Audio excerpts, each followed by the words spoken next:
தேவன் உங்களுடைய வாழ்க்கையில செய்ய நினைத்ததை பிசாசானவன் தடுக்க முடியாது, உலகம் தடுக்க முடியாது. கர்த்தர் உங்களை ஆசீர்வதிப்பேன் என்று உங்களுக்கு வாக்கு பண்ணினாரா? நிச்சயமாகவே உங்களை ஆசீர்வதிப்பார். அவர் யோசேப்புக்கு வாக்கு பண்ணினார், நான் உன் தலையை உயர்த்துவேன், உன்னுடைய சகோதரர்கள் மத்தியிலே உன் தலையை நான் உயர்த்துவேன், ஒரு பெரிய ஸ்தானத்தில் உன்னை கொண்டு போய் அமர செய்வேன் என்று சொன்னார். ஹல்லேலூயா. அவனுடைய வாழ்க்கையினுடைய பிரயாணத்தை பார்க்கும் பொழுது தேவன் சொன்னதற்கும் அவனுடைய வாழ்க்கையில நடந்து கொண்டிருப்பதற்கும் அப்படியே எதிர்மறையாய் காணப்பட்டது. அவனுடைய வாழ்க்கையிலே ஒரு தாழ்வுக்குள்ளே போய்கொண்டிருந்தது. தோல்வியின் மேலே தோல்வியை அவன் பார்த்து கொண்டிருந்தான். ஆனாலும் தேவனுடைய வார்த்தை சரியான நேரத்துல அவனை உயர்த்தினது. தேவனுடைய கரம் சரியான நேரத்தில் அவனை தூக்கி எடுத்தது.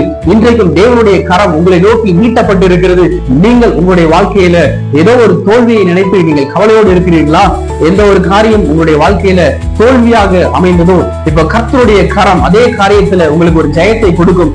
யோசேப்பை உயர்த்தின ஆண்டவர் உங்களையும் உயர்த்த அவர் போதுமானவராய் இருக்கிறார்.